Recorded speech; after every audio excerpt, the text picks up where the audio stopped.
This is a great point. This is an absolutely great point. And forgive me, my eyes were dilated like 2 hours ago, so I still look like a crazy person. So when do we start arming ourselves? I really truly feel that I would be in jail right now if I still lived in Chicago. And I would be, it would be very hard for me not to be out in all of those streets with my you know what and blowing up these ice. But that's not going to do anything good. Let me tell you why. They're baiting us. They want us to end up in a civil war. And this is why they want to send the National Guard, because the minute that it gets violent, then he can declare martial law. He can stop elections. This is why he's building a $250 million ballroom, because he has no plans on leaving that White House.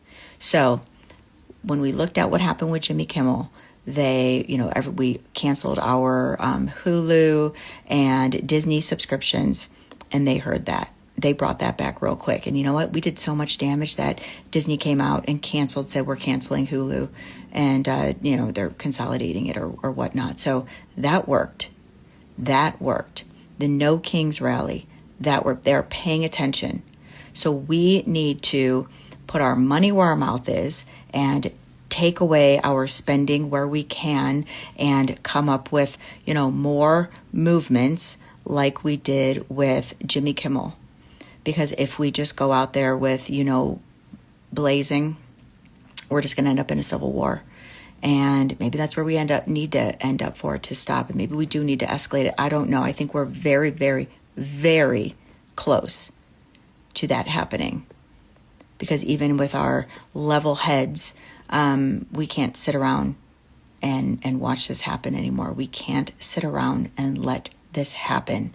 And this is completely illegal what they're doing, and it is dangerous to everyone around them, because what they just did in Chicago with this tear gas, they're doing it everywhere.